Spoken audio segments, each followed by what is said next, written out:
Existe, hermanos, en el sistema jurídico de varios países una figura legal llamada intervención coercitiva o intervención involuntaria, usada en favor de adictos agudos y enfermos psiquiátricos. Consiste en autorizar legalmente la atención del enfermo aún en contra de su voluntad. El supuesto básico de esta legislación es el beneficio del paciente y la protección de la sociedad.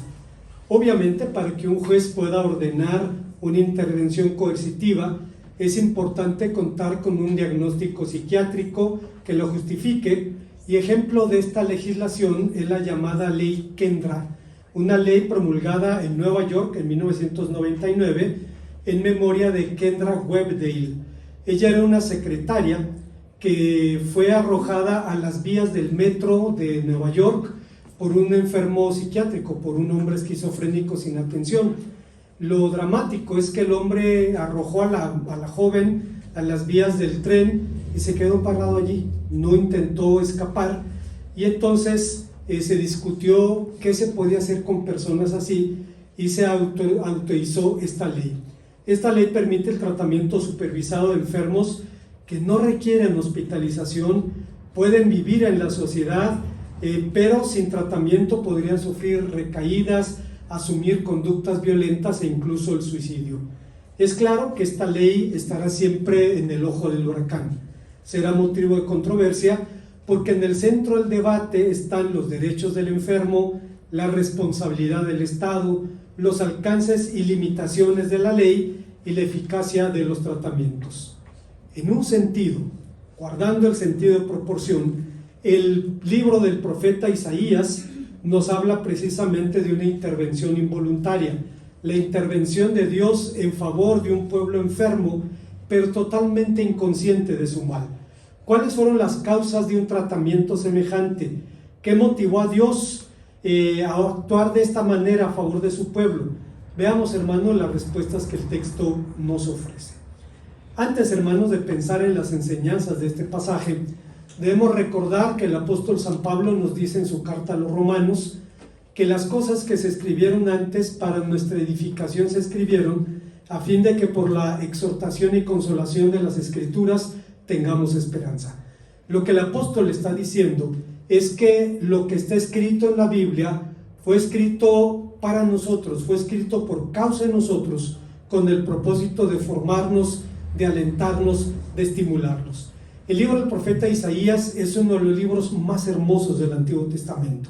Se le ha llamado el quinto evangelio, pero empieza con palabras duras que describen una intervención coercitiva, es decir, la intervención de Dios en favor de un pueblo enfermo y absolutamente inconsciente de su mal.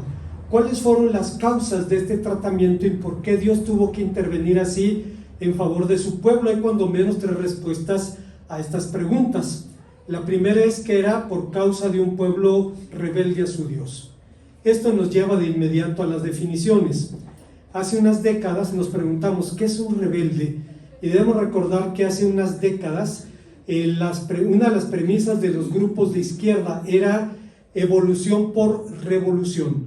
Es decir, la idea de que el mundo solo podría cambiar mediante procesos revolucionarios. El diccionario marxista define a la revolución como el proceso mediante el cual la clase dominada en una sociedad se sacude su condición de tal en un enfrentamiento con la clase antagónica. La idea era que el mundo solo podía cambiar mediante procesos revolucionarios que emanciparían a los pueblos de la opresión. Los revolucionarios entonces eran Robin Hood rojos, justicieros e idealistas, al menos eran lo que se pensaba o se creía, que buscaban o luchaban por un mundo mejor, y quizá envuelto en el halo de su misticismo, la figura que mejor encarna al rebelde romántico es la del doctor Ernesto Guevara de la Serna, más conocido como el Che. Pero en la Biblia, un rebelde es otra cosa. No es un revolucionario, todo lo contrario, es un perfecto conservador. No es alguien que busca la justicia o la emancipación del oprimido. No busca necesariamente la transformación del mundo. es alguien que encaja perfectamente en él. De modo que para entender la denuncia del profeta Isaías necesitamos tener cuando menos una visión panorámica de esta figura en las Escrituras. De manera muy general, la palabra pesha, la palabra rebelde, es un término que describe conductas delictivas contrarias a Dios y al prójimo. Describe, por ejemplo, al que roba a su padre y a su madre, Proverbios 18:24, al burlador y al blasfemo, Isaías 57:4, al contencioso, Proverbios 17:19, al mentiroso, Salmo 36, al secuestrador y traficante de esclavos, Isaías 50. Y por lo anterior, en la Escritura, el rebelde es llamado también impío, ladrón o transgresor, y es mucho más que un insurgente. Su rebeldía no es la rebeldía del hombre contra el hombre o la rebeldía del hombre contra un sistema, sino la rebeldía del hombre contra Dios. El rebelde no solo resiste la voluntad de Dios, sino que rompe con ella, arrebata lo que es de él y lo usurpa. Aún así, puede vestirse con la túnica de la moralidad y el manto del celo santo. Puede de hecho ser alguien perfectamente religioso.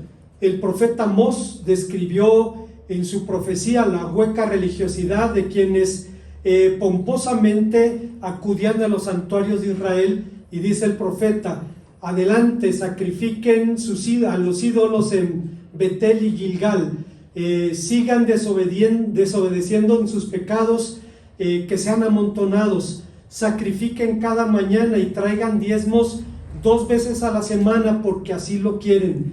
¿Cómo se enorgullecen y se jactan de ello por todas partes? Lo dice en el capítulo 4, versículo 4 de su profecía.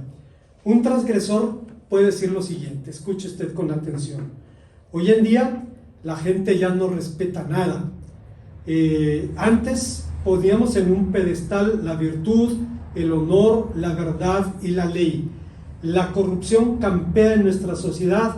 Donde quiera que se desobedece a la ley, la corrupción es la única ley. La corrupción está minando este país. La voluntad, el honor y la ley se han esfumado de nuestras vidas. Esto lo dijo un hombre llamado Alphonse Gabriele Capone, más conocido como Al Capone, justamente unos días antes de ser encarcelado. Pero regresando a nuestro texto, la meta de la rebelión de Israel era un llamado a la independencia de Dios, a la emancipación de su señorío, a la liberación de su autoridad. El Señor lo anunció cuando dijo: me dejaron y provocaron al Santo de Israel y se volvieron atrás. Lo dice en el versículo número 1 del capítulo 1 de su profecía. Sin embargo, la Biblia y la experiencia nos enseñan que cuando el hombre quiere emanciparse de Dios, quiere liberarse de su yugo, cuando no quiere nada más con él, cuando lo resiste deliberadamente, solo logra su propia degradación. Usted recordará, San Pablo dice en su carta a los Romanos, dice: y por cuanto ellos no tomaron en cuenta a Dios, Dios los entregó a mentes reprobadas. Lo que Pablo está diciendo es que cuando alguien se rebela deliberadamente, desafía deliberadamente la autoridad divina, lo peor que Dios puede hacer es no hacer nada, es sacar las manos. Y hermanos, el hombre en su propia degradación empieza su carrera cuesta abajo, destruyendo y destruyéndose en esta situación. Esto lo describe el apóstol San Pablo. Así es que solo Dios puede salvarnos de nosotros mismos. En psiquiatría, una de las condiciones para determinar una intervención involuntaria es contar con una descripción detallada de los procedimientos a los que el enfermo será sometido, los fármacos que se van a utilizar, el tiempo del tratamiento, etc. Pero Dios tiene sus propios tratamientos, sus propias medicinas y sus tiempos. La opresión de poderosos enemigos, La devastación y ruina de la tierra, la cautividad y el exilio fueron los medios que Dios utilizó para tratar con su pueblo. Lo sometió a un exilio de 70 años antes de hacerlos volver a su tierra. Pero este no fue el único tratamiento, no fue un tratamiento experimental para Dios. Ya Moisés había dicho en el famoso libro de las bendiciones y de las maldiciones, estamos hablando de Deuteronomio capítulo 28, pero acontecerá que si no oyeres la voz del Señor tu Dios y no procuras cumplir con sus mandamientos y estatutos que yo te ordeno hoy, vendrán sobre ti todas estas maldiciones. El Señor te entregará derrotado delante de tus enemigos. Por un camino saldrás y por 7 caminos huirás delante de ellos. Serás espanto de los reinos de la tierra. El Señor os llevará a ti y al rey que hayas puesto sobre ti, a naciones que ni tú ni tus padres conocieron. Y hermanos, esto se cumplió. Si vamos a los libros históricos, podemos ver el canto desgarrador del salmista cuando dice: junto a los ríos de Babilonia nos sentábamos y aún llorábamos, acordándonos de los cánticos de Sión. Y los que nos llevaron cautivos nos decían: cántenos los cánticos de Sión. Y ellos decían: ¿cómo podremos cantar esos cantos en tierra de extraños? Oh Jerusalén, si me olvidare de ti, que mi diestra pierda su fuerza. Hay una segunda enseñanza que encontramos en este pasaje. Estamos hablando de una intervención involuntaria en favor de un pueblo ciego a su propia condición. En los casos de intervención coercitiva, uno de los criterios para que el juez tome en cuenta antes de su veredicto es la condición del paciente y su incapacidad para solicitar y seguir atención médica. Es curioso que frecuentemente los pacientes psiquiátricos se resisten a tomar sus medicamentos, porque dicen los aletargan, los tienen en un estado de somnolencia y ellos quieren estar en otra situación. La ley Kendra demanda que sea poco probable que el paciente, como resultado de su enfermedad mental, se comprometa voluntariamente a seguir el plan de tratamiento propuesto. La atmósfera que describe el texto que estamos leyendo es precisamente el escenario de un tribunal, el escenario de un juicio. El discurso del profeta Isaías principia con la clase de denuncia a la que los comentaristas bíblicos suelen llamar el litigio del pacto. En esta querella, el Señor denuncia a su pueblo. El soberano Dios de Israel, que estableció su pacto con su pueblo, aparece como juez contra las violaciones y en contra del pacto que su pueblo ha hecho. Plantea solemnemente la acusación delante del universo, que a veces es testigo y pronuncia la sentencia. En esta escena el Señor actúa como fiscal y como juez. El Señor denuncia a un pueblo patético que escogió ignorar su condición y su suerte y elige cerrar los ojos a su propia realidad. En el pasado, el Señor había invocado a la creación como testigos de la necesidad de su pueblo. Había dicho: escuchen cielos y hablaré, oigan los cielos los dichos de mi boca.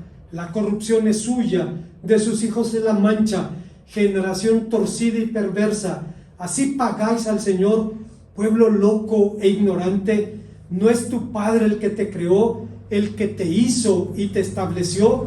Lo dice Moisés en el capítulo 32, versículo 1 del libro de Deuteronomio. Pero ahora el profeta Isaías apela al absurdo para denunciar la necedad y la ingratitud de Israel. Al no esperar respuesta de su pueblo, el profeta se dirige a los cielos y a la tierra, a criaturas inanimadas que cumplen las leyes que el Creador les fijó. Se puede esperar que escuchen el mensaje de Dios mejor que un pueblo estúpido y dotado con oídos.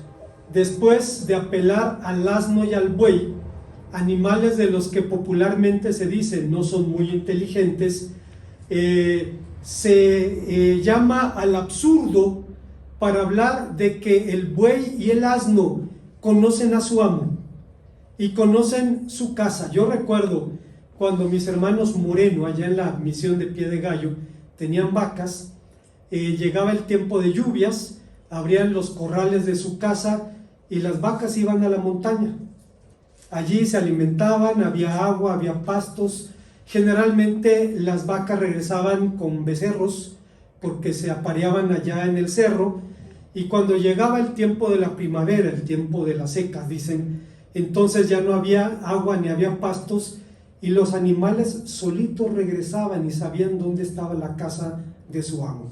Ahí estaban los hermanos esperándolos con agua, con forraje, con sales, recibiendo los animales que no serán muy inteligentes, no serán buenos para el álgebra y cosas de ese tipo, pero saben lo que bien les conviene y saben dónde pueden comer y dónde pueden sobrevivir. Curiosamente, cuando se quiere hablar de una persona tonta, se le suele llamar burro o buey. Se le descalifica así. No serán animales inteligentes, pero conocen al amo y en favor de su propio estómago reconocen el pesebre donde comen. El contraste es dramático entre la condición deplorable de la nación y animales dotados de poco raciocinio. Vivían ya este pueblo las consecuencias de su rebeldía y aún así preferían fingir demencia. El Señor había dicho: oh pueblo mío, ¿no has recibido ya suficiente castigo? ¿Por qué me obligas a azotarte una vez más? Habrás de ser eternamente rebeldes, de la cabeza a los pies están enfermos, débiles, desfallecidos, cubiertos de magulladuras, de verdugones, de heridas infectadas, sin ungir y sin vendar. Su patria está en ruinas, sus ciudades incendiadas. Mientras ustedes miran, los extranjeros destruyen y saquean cuanto ven. Lo dice en el versículo 5. El Señor utiliza una imagen brutal para hablar del pueblo. La imagen de un esclavo cubierto por golpes, los golpes de su amo ofendido, un esclavo que no tenía ya más un lugar donde no ser golpeado. La tierra devastada era el precio de su locura. Era una figura poética, era la imagen real de la devastación de algo que apenas había acontecido. Se trata de una alusión a la invasión de Sennacherib, rey de Asiria, ocurrida en el 701 a.C. Y hermanos, esto no solo lo dice la Biblia. En sus propias memorias escritas en piedra, Sennacherib diría: por cuanto Ezequías, rey de Judá, no se sometió a mi yugo, puse sitio a 46 ciudades fortificadas, fuertes y amuralladas, numerosas aldeas en sus cercanías, las conquisté por medio de rampas de tierra, saqueé a 1,150 personas, jóvenes, viejos, hombres, mujeres, caballos, asnos, camellos e incontable ganado que tomé como botín. La pregunta clave, hermanos, es: ¿describe este texto únicamente la condición de un pueblo rebelde del pasado? ¿Habla solamente de ellos? La respuesta es evidente: de ninguna manera. Habla también de nosotros. Nosotros no somos mejores que ellos, y además, como decíamos hace un momento, lo que está escrito en la Biblia se escribió para nosotros y por causa de nosotros. Aplicando las enseñanzas de nuestro texto, las actitudes y acciones descritas en él cifran lo que podemos llamar un cristianismo cultural. Un cristianismo cultural es un cristianismo de apariencia, de dientes para afuera. Esa clase de cristianismo que es como un postre bajo en calorías, que tiene un sabor agradable y te ayuda con la conciencia y con la imagen. El cristianismo cultural es la búsqueda del Dios que queremos en lugar del Dios que es. Es la tendencia a ser superficiales en nuestra comprensión con Dios, queriendo que sea un abuelo gentil que nos malcríe y nos deje hacer lo que deseamos. es sentir necesidad de Dios, pero en nuestros propios términos y bajo nuestras propias condiciones. Es querer al Dios cuyas promesas tenemos subrayadas en la Biblia, pero no el Dios cuyos mandamientos nos interpelan y nos demandan, ignorando el resto de las Escrituras. El cristianismo cultural es un cristianismo impotente que tiene poco o ningún impacto en los valores y en las creencias de nuestra sociedad. Es la lámpara escondida debajo de la mesa, es la sal que ha perdido su sabor, es un Sansón ciego que tropieza y tentalea al aire para deleite y burla de sus enemigos. Es un cristianismo que pretende que Dios nos dé tranquilidad, prosperidad como demostración de su amor, pues desde su perspectiva, un Dios de amor no puede incomodar ni confrontar a nadie. Propone un cambio en la naturaleza divina, propone, entre comillas, la domesticación de Dios, una visión utilitaria de Él, la transformación de la criatura en el lugar del Creador y la transformación del Señor en el lugar de siervo. Es la pérdida del temor de Dios. Un predicador norteamericano, ya está en la presencia del Señor, Mike Giaconelli, decía: la tragedia de la fe moderna es que ya no somos capaces de sentir temor. No tememos ni a Dios, ni a Cristo, ni al Espíritu Santo, y como resultado nos hemos quedado con un evangelio centrado en necesidades personales que atrae a miles de personas, pero no transforma a nadie. Creo que la iglesia debe convertirse nuevamente en un lugar donde se experimente terror santo, en un lugar donde Dios tenga que decirnos continuamente: no temas, en un lugar donde nuestra relación con Dios no sea una simple creencia, doctrina o teología, sino la presencia real y ardiente de Dios en nuestras vidas.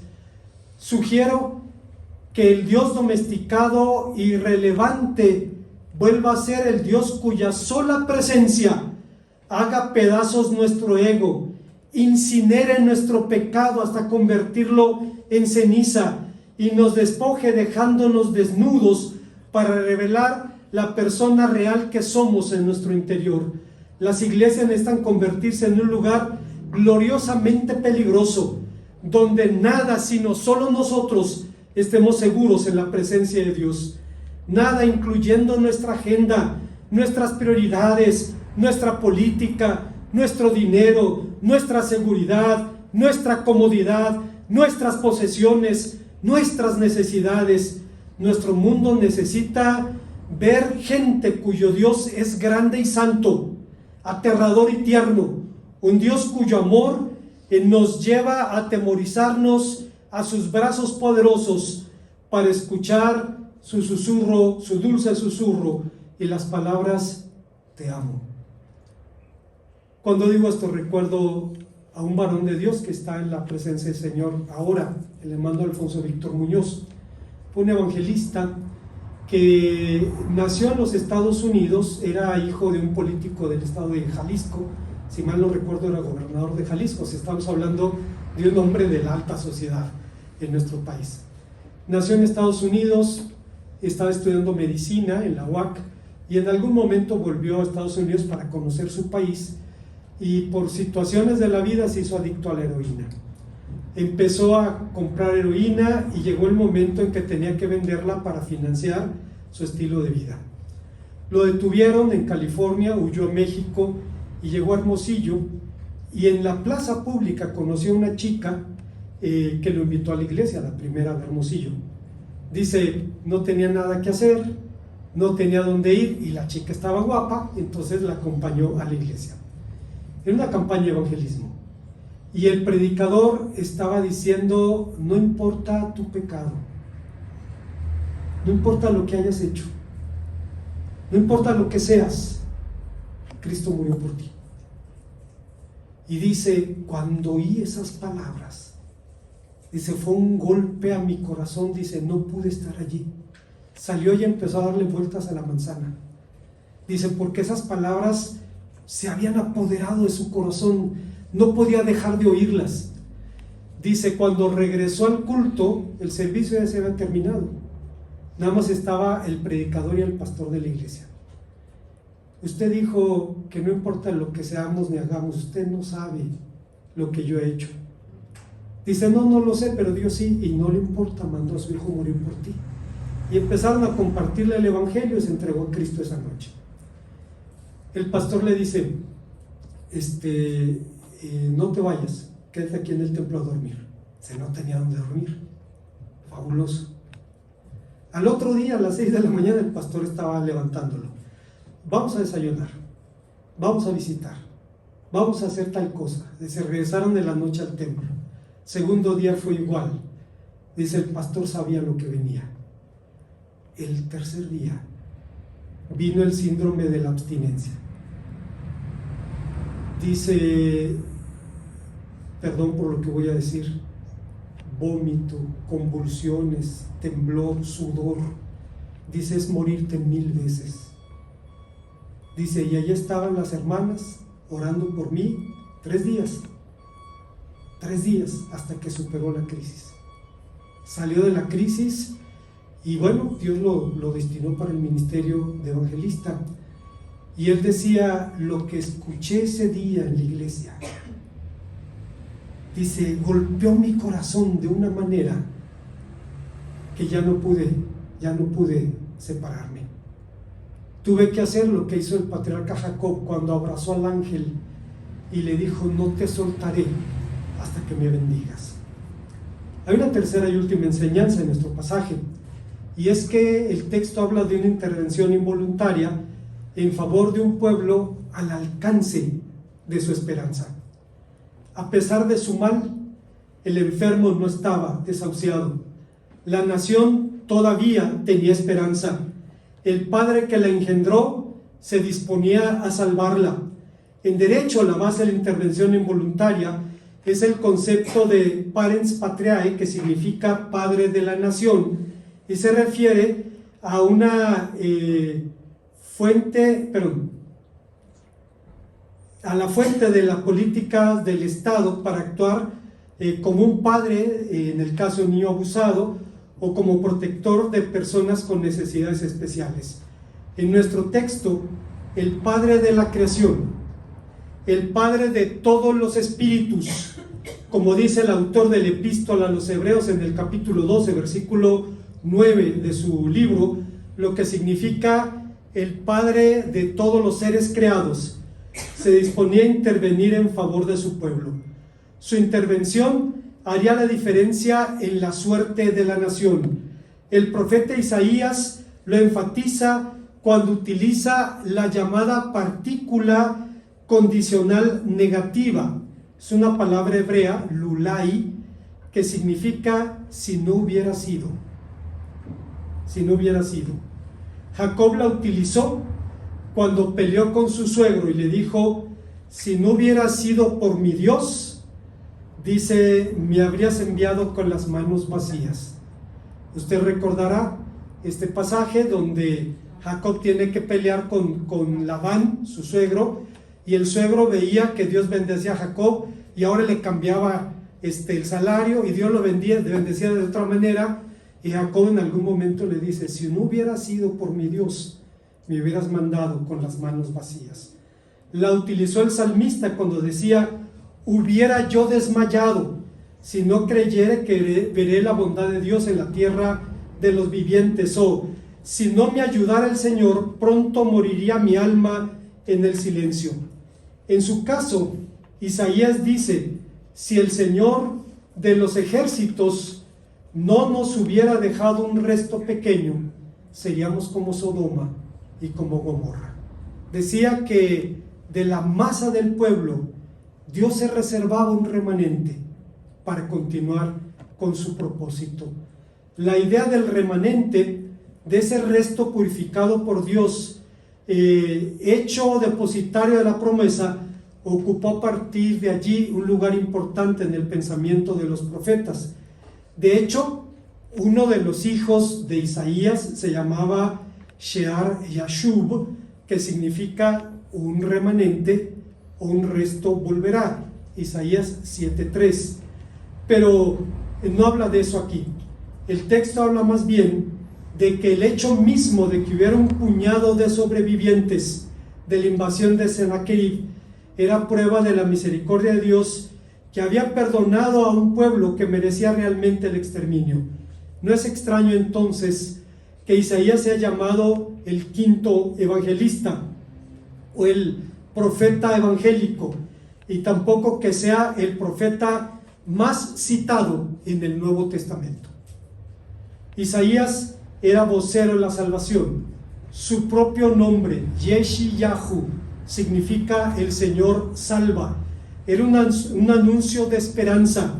La esperanza radicaba en el persistente llamado de Dios a su pueblo a la conversión. No era un llamado a la gracia barata, a esa gracia que te dice levanta la mano, firma una tarjeta y ya eres salvo. Era un llamado a cambiar de rumbo, era un llamado a volver a Dios. Lavaos y limpiaos, quitad la iniquidad de vuestras obras de delante de mis ojos, dejad de hacer lo malo, aprended a hacer el bien, buscad el juicio, restituid al agravado, haced justicia al huérfano, amparad a la viuda, venid luego, dice el Señor, y estemos a cuentas. Y ahora sí, si tus pecados fueren como la grana, como la nieve serán emblanquecidos, y si fueren rojos como el carmesí, vendrán a ser como blanca lana. Isaías 1, 16 al 18. Era un llamado a la entrega personal, no el llamado a la entrega a una doctrina. Alguien dijo al respecto: nosotros llamamos servicio a lo que hacemos en la obra cristiana, sin embargo Jesucristo llama servicio a lo que somos en Él. A veces, hermanos, enfatizamos mucho el hacer y nos olvidamos que el buen fruto nace de un buen árbol. Un árbol malo no puede dar buen fruto. Entonces lo importante es el ser, razón por la cual el profeta enfatizó todas estas cosas, hablándonos precisamente de esa entrega incondicional a Jesucristo. Hay una tercera y última enseñanza que encontramos en nuestro pasaje, perdón, ya lo mencionamos, es un pueblo al alcance de su esperanza. Como conclusión, como dijimos anteriormente, una intervención involuntaria se justifica bajo el argumento del beneficio del paciente y la protección de la sociedad. Ciertamente violenta los derechos del enfermo, pero lo hace en aras de preservar un bien tutelado de mayor jerarquía. Lo hace en favor de la preservación de la vida misma, o del paciente o de los que lo rodean, porque hay pacientes psiquiátricos, como en el caso de Kendra Weibel. Estaba esperando el metro y llega el enfermo, le empuja, el tren la destroza y el hombre se quedó parado ahí. Ni siquiera intentó huir, porque ni siquiera alcanzaba a dimensionar lo que había hecho. Desde una postura paternalista se busca proteger al paciente de mayor deterioro de conductas violentas o autodestructivas. Fue el caso de Israel. A la luz de la denuncia de los profetas, las causas del cautiverio fueron la idolatría, el homicidio y el adulterio. Los profetas dijeron: Israel fue a la cautividad por estas tres razones: la idolatría, que la tenemos bien clara, el homicidio y el adulterio. Dios tomó en cuenta eso. Fue una medida radical que sanó a la nación. Después del cautiverio, Israel no volvió a ser el mismo. Nunca más anduvo en pos de dioses ajenos. La lección cumplió su cometido, no solo para instrucción de Israel, sino también para la nuestra. Pablo dice que lo que está escrito en la Biblia fue escrito para nosotros. No tiene un propósito anecdótico o especulativo, no está allí para nuestra admiración o curiosidad, sino para nuestra advertencia, y sus promesas plasman para nosotros una exhortación y un consuelo prometido. Si una relación verdadera, si una entrega real e incondicional al Señor, venir a la casa es exponernos a escuchar de sus labios: no tolero más sus cultos especiales, estoy harto de escuchar sus celebraciones, cuando levantan las manos no las veré porque están manchadas por el pecado.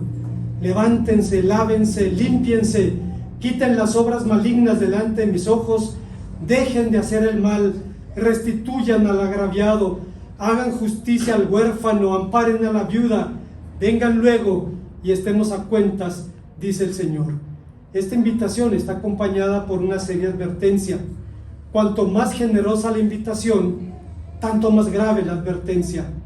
Una vez más, como decía Mike Giaconelli, la iglesia necesita convertirse en un lugar gloriosamente peligroso, donde nada esté seguro en la presencia de Dios, salvo nosotros mismos. Nada, incluyendo nuestra agenda, nuestras prioridades, nuestra política, nuestro dinero, nuestra seguridad, nuestra comodidad, nuestras posesiones, nuestras necesidades.